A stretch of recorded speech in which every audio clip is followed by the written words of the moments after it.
اعوذ باللہ من الشیطان الرجیم بسم اللہ الرحمن الرحیم اولم یروا ان اللہ یبسط الرزق لمن یشاء ویقدر ان فی ذلک لآیات لقوم یؤمنون۔ کل بات چل رہی تھی کہ اللہ تعالیٰ یہ فرما رہے تھے کہ اس دنیا کے اندر کیا یہ لوگ دیکھتے نہیں ہیں کہ ہم جس کو چاہتے ہیں خوب رزق دیتے ہیں، خوب مال و دولت دیتے ہیں، اور جس کو چاہتے ہیں کم کر دیتے ہیں، کم جو اس کو رزق کر دیتے ہیں۔ اور آگے فرمایا کہ ان فی ذلک لآیات لقوم یؤمنون، بے شک اللہ تعالیٰ نے اس میں بہت بھاری نشانی رکھی ہے ان لوگوں کے لیے جو لوگ ایمان ہیں، عقل والے ہیں، جو لوگ مانتے ہیں۔ اور ایک چیز دیکھیے کہ قرآن نے پچھلی اس آیت میں جو ہے رزق کے بارے میں تذکرہ کیا ہے۔ اب جن کے پاس مال و دولت ہے وہ کس طرح خرچ کرے اور وہ کن لوگوں پر خرچ کرے، آگے اس کے بارے میں بیان کر رہے ہیں کہ فَآتِ ذَا الْقُرْبَى حَقَّهُ وَالْمِسْكِينَ وَابْنَ السَّبِيلِ، لہذا اللہ نے جو تم کو مال و دولت دیا ہے تو اس پیسے میں جو حق ہے ذَا الْقُرْبَى حَقَّهُ، تم اپنے رشتہ دار کا جو حق ادا کرو۔ تو یہ جو مال جو ہم جس کو کہتے ہیں کہ یہ ہمارا مال ہے، اس پر ہمارا حق ہے، اس پہ ہمارا حق حقیقی معنی میں نہیں ہے۔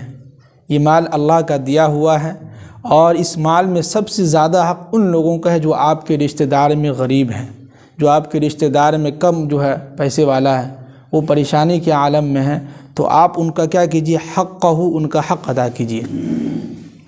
یہ پہلے مرتبہ میں رکھا ہے رشتہ دار کو، اس لیے کہا جاتا ہے جب آپ زکوٰۃ نکالیں تو زکوٰۃ نکالنے کے وقت سب سے پہلے آپ یہ دیکھیں کہ آپ کے گھر کے اندر ہی کوئی رشتہ دار، کوئی غریب تو نہیں ہے، ان کے گھر میں چولہا وغیرہ جل رہا ہے کہ نہیں، رمضان کے مہینے میں یا عید کے موقع پہ ان کے بچوں کے کپڑے آ رہے ہیں کہ نہیں آ رہے ہیں۔ زکوٰۃ کسی مدرسے میں کسی کو دینے سے پہلے آپ کو یہاں اپنے رشتہ دار میں دیکھنا ہوگا۔ پھر اس کے بعد ٹھیک ہے، مان لیجیے آپ کے رشتہ دار میں کوئی نہیں ہے زکوٰۃ لینے والا، یا ایسا آدمی نہیں ہے کہ جو ہے پیسہ لے سکے، سب جو ہے خوشحال زندگی گزر رہی ہے، سب کی سب پیسے والا ہے، تو آگے قرآن نے کہا کہ والمسکین، جو غریب ہے ان کے اوپر خرچ کیجیے۔ آپ کے محلے میں، آپ کے علاقے میں، آپ کے شہر میں، یا آپ کی نظر میں جہاں کوئی بھی جو غریب نظر آئے وہاں کیا کیجیے، ان پیسوں کو خرچ کیجیے۔ اب جو ہے اب آگے یہ بھی کہا کہ وابن السبیل، اب جو ہے غریبوں کے اوپر خرچ نہیں کر سکتے ہیں، خرچ کر سکتے ہیں کیجیے، لیکن آگے یہ بھی کہا کہ جو مسافر ہیں ان کے اوپر بھی خرچ کرنا ہے۔ کیا مطلب؟ جو لوگ اللہ کے راستے میں نکلے ہوئے ہیں، جو لوگ مسافر ہیں، آپ کے محلے میں، آپ کے علاقے میں، آپ کے مسجد میں کوئی مسافر آئے تو ان کا جو ہے دیکھ بھال کرنا ہے، ان کے جو ہے کھانے پینے کا انتظام کرنا ہے، ان کے رہنے سہنے کا انتظام کر دینا ہے۔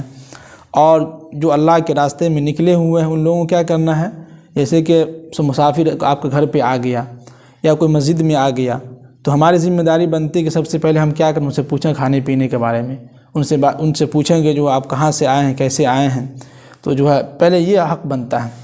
دوسرا ہے کہ ہماری مسجد میں کوئی بھی مسجد میں کے اندر لوگ آئے، جیسے کہ پچھلے جمعہ جو ہے ایک مولانا صاحب آئے ہوئے تھے، تو ان سے ہم نے جو ہے 2-3 باتیں پوچھ لی، تم کو غصہ آ گیا۔ ہم نے پوچھا کہ آپ کہاں سے آئے ہیں، کس مسجد سے آئے ہیں، کیسے آنا ہوا، کہاں سے آپ کی فراغت ہے، تو بولا کہ 60 جو ہے 60 کوئی گاؤں ادھر 60 ہی، وہاں سے ہماری فراغت۔ ہم نے کہا تو وہاں تو عالمیت کا پڑھائی ہوتی نہیں ہے، پھنس گیا، چپ ہو گیا۔ پھر وہ کہنے لگا کہ پھر جمعہ میں کیسے آنا ہوا، تو ہم چاہتے کہ ہم مسجد کا چندہ کرنے آئے ہیں اور جمعہ میں تقریر کرنی ہے۔ تو جیسے وہ بیٹھے ہوئے تھے تو ان کے منہ سے اتنی خراب بدبو آ رہی تھی، وہ شکر کھائے ہوئے تھے۔ کافر جو بھی کوئی بھی آئے تو ہم لوگ کی ذمہ داری بنتی سب سے پہلے ان سے پوچھیں کہ آپ کہاں سے آئے ہیں، آپ کا نام کیا ہے، کس مدرسے کے تعلق سے آئے ہیں، کس مسجد کے چندے سے آئے ہیں، یہ ساری چیزیں پوچھنے کے بعد تب ہم اجازت دیں۔ باقی اگر رہنا چاہتے ہیں تو انہیں کھانے پینے کا انتظام بھی کریں گے انشاءاللہ سب لوگ۔ تو اس میں قرآن نے جو ہے 3 چیزوں کا تذکرہ کیا ہے۔ اگر اللہ نے ہم کو مال و دولت دیا ہے تو ہم سب سے پہلے کس پہ خرچ کریں، اپنے رشتہ دار پر۔ اپنے جو رشتہ دار میں کوئی بھائی بہن یا کوئی ہمارا بیٹی ہے یا کوئی ہمارا ایسے ہے جو اپنے رشتہ دار ہے، وہ جو ہے کم پیسہ کماتا ہے، تو ہم پہلے ان کو ہم دیں گے۔ اگر نہیں ہے پھر کوئی بات نہیں، چلیے جو غریب ہے اس کو ہم دیں گے۔ پھر اس کے ساتھ ساتھ کس کو بھی دینا ہے، مسافر کا بھی خیال رکھنا ہے۔ اب آگے قرآن کہہ رہے ہیں کہ ذالک خیر للذین یریدون وجہ اللہ، یہ ان لوگوں کے لیے بہت اچھا ہے جو لوگ اللہ کو خوش کرنا چاہتے ہیں۔ یعنی یہ خوشنودی ان لوگوں کے لیے ہے جو لوگ اللہ کے راستے میں اللہ کے لیے خرچ کرنا چاہتے ہیں، تو ان لوگوں کے لیے کیا ہے، بہت بہتر اور بہت اچھا ہے جی۔ اور آگے فرمائے کہ وَأُولَٰئِكَ هُمُ الْمُفْلِحُونَ، اور یہی وہ لوگ ہیں جو کامیاب ہو گئے۔ کیا ہو گئے؟ کامیاب ہو گئے جی۔ تو ہم جو یہ نہ سوچیں کہ اللہ نے جو مال و دولت دیا ہے کیا ہے، ہمارا ہے، اللہ کا دیا ہوا مال و دولت ہے، اس پہ کوشش کیجیے کہ اپنے اوپر بھی خرچ کرنا ہے، ایسا نہیں ہے۔ اللہ کے نبی کی حدیث دوسری جگہ بھی ہے کہ جب اللہ کے نبی فرما رہے جب تمہارے پاس پیسے آئے تو 3 چیزوں میں دکھاؤ۔ سب سے پہلا یہ کہ جو ہے آپ جو ہے کھانا پینا اچھا کیجیے، دوسرا یہ کہ گھر اچھا بنائیے، تیسرا یہ کہ اپنے لباس کو اچھا کیجیے۔ اللہ کے نبی نے اجازت دیا ہے، اگر پیسہ دیا ہے تو اچھا سے اچھا کپڑا پہنیے، اچھا سے اچھا جو کھانا کھائیے، اچھا گھر بنائیے، پھر اس کے بعد جو ہے اپنا غریبوں جو ہے خرچ کیجیے، اپنے جو رشتہ دار ہیں ان کے اوپر بھی خرچ کریں۔ اب یہ نہیں کہ جو ہے صرف اپنے اوپر ہی خرچ کریں اور دوسروں کو جو کیا ہے کچھ بھی نہ دیں، ایسا بھی نہیں ہے۔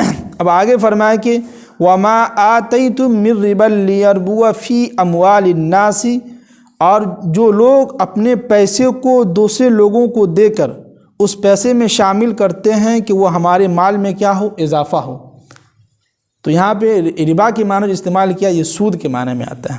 کیا؟ جیسے کہ کہتے ہیں کہ کچھ پیسہ ہم کسی کو دیں گے تو جو ہمارے پاس کتنا لوٹ کے آئے گا، ڈبل لوٹ کے آئے گا۔ تو اسی کے ضمن میں جو ہے معرف القرآن کے اندر اور حدیث میں بات ملتی ہے کہ جو ہے آج کل جو زمانے میں ابھی چل گیا ہے، شادی میں جو کھانا کھانے کے بعد دیتے ہیں نا 500 روپیہ، جس کو نیوتا بولتے ہیں، شاید اس کو ہمارے یہاں چمانا بولتے ہیں، کہ چمانا اس کو ہمارے یہاں بولتے ہیں۔ تو ہم لوگوں کے علاقے میں یہی ہے کہ جو ہے اگر آپ 500 روپیہ دیجیے گا تو ہمارے گھر میں کبھی شادی ہوگی تو وہ جو ہے اس کا ڈبل 500 روپیہ بڑھا کے 1000 روپیہ دیں گے۔ یہ سسٹم ہے۔ تو اس کو ناجائز کہا گیا ہے، حرام کہا گیا ہے۔ اگر ہم کسی کے شادی میں مان لیجئے کہ ہمارے سیکرٹری صاحب کے بھتیجے کی شادی شاید نا 27 دسمبر کو، اب ان کے شادی میں جو ہمارے پنچ صاحب یہ سوچے کہ 500 روپیہ ان کی بھتیجے کے شادی میں دیتے ہیں نیوتا کے طور پر، اگلی مرتبہ جو ہماری بیٹی کی شادی ہوگی تو ان کی طرف سے جو 1000 روپیہ آئے گا، تو یہ سوچ آپ کی غلط ہے۔ اس نیت سے اگر پیسہ دیتے ہیں تو یہ حرام ہوگا، ناجائز ہوگا۔ جتنا کیا ہے اتنا لوٹا رہا ہے تو ہاں، تو یہ ہدیہ میں ہو گیا، یہ ہدیہ ہو گیا۔ لیکن اگر اس نیت سے دے رہے ہیں کہ ہم ان کو 500 روپیہ دے رہے ہیں، ہماری بیٹی کی شادی ہوگی کل تو وہ جو 1000 روپیہ دیں گے ہم کو، تو اس کہنے کا مطلب یہ ہے کہ ہم اس نیت سے نہ دیں کہ اگلا ہم کو جو ہے ڈبل لوٹا کے دے، یہ نیت نہ ہو۔ یہاں پر جو اصل معنی میں وہ سود کے معنی میں ہے، جیسے کہ ہم کسی کو پیسہ یہاں جمع کر رہے ہیں اور نیت سے یہ ہے کہ جمع کریں گے تو 1 سال کے بعد اس کا کیا ہوگا، ڈبل ہوگا، تو یہ سود لینا اور دینا یہ تو حرام ہو گیا۔ تو اسی کے بارے میں یہاں بیان کر رہے ہیں۔ اور دوسری بات یہ کہ اس میں یہ لوگ یہ سوچتے ہیں کہ اس میں ہمارے مال میں کیا ہوگا، اضافہ ہوگا، بڑھوتری ہوگی۔ تو قرآن کہہ رہا ہے کہ فَلَا يَرْبُو عِنْدَ اللَّهِ، اللہ کے نزدیک وہ اس مال میں اضافہ نہیں ہوتا ہے۔ ظاہری تو ہم دیکھ رہے ہیں کہ اضافہ ہو رہا، بڑھوتری ہو رہی ہے، لیکن اللہ تعالیٰ اس مال میں برکت نہیں دیتے ہیں۔ وہ مال بہت جلدی ختم بھی ہو جاتا ہے، اور اس مال کے آنے سے جو نہ جانے کتنی پریشانیاں زندگی میں آ جاتی ہے لوگوں کی زندگی میں، یہ بھی ہے۔ اور آگے فرمائیں کہ وَمَا آتَيْتُم مِّن زَكَاةٍ، اور جو تم لوگوں کے درمیان جو زکوٰۃ دیتے ہو، اس میں جو خرچ کرتے ہو، تو تُرِيدُونَ وَجْهَ اللَّهِ، تو یہ اللہ کی خوشنودی کے لیے ہے۔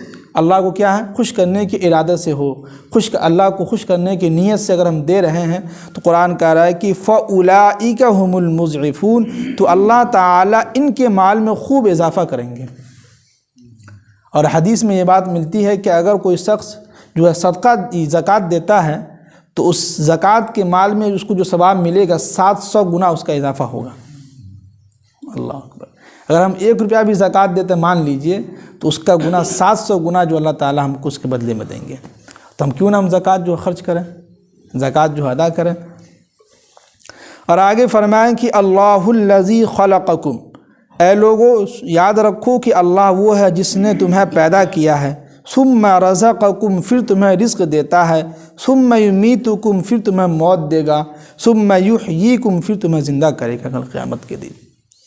اب اللہ تعالیٰ کفار و مشرکین سے مخاطب ہے، کہہ رہے ہیں کہ هل من شرکائکم من یفعل من ذالکم من شیء، بھلا بتلاؤ کہ کیا ان سب چیزوں میں تمہارا خدا اس میں شریک ہے یا کوئی چیز اس جیسا بنا سکتا ہے؟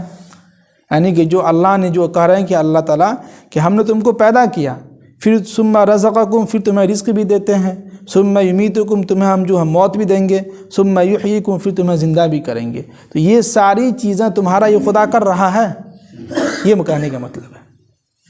تو اگر نہیں کر رہا تو سبحانہ، اس اللہ کی جو پاک ذات ہے ان کی تعریف کیجئے، ان کی عبادت کیجئے، ان کی جو حمد و تعریف کیجئے۔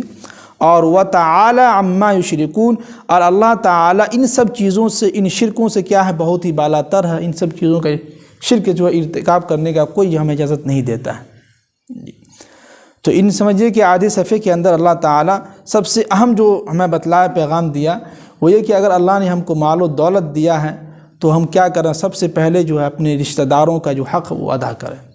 پھر اس کے بعد جو ہے رشتہ دار میں اگر کوئی نہیں ہے تو ٹھیک ہے، جو غریب ہے، مسکین ہے، ان کے اوپر خرچ کریں۔ پھر اس کے ساتھ ساتھ جو مسافر ہے ان کے اوپر کیا کریں، خرچ کریں۔ اور یہ ہمارے لیے کیا ہوگا، بہتر ہوگا ان لوگوں کے لیے جو لوگ اللہ کو خوش کرنے کے لیے، اللہ کو خوشندی حاصل کرنے کے لیے خرچ کرتے ہیں۔ جی اللہ تعالیٰ ہم سب کو عمل کی توفیق نصیب فرمائے۔ آمین۔ سبحان اللہ بحمدہ، سبحانک اللہم وبحمدک۔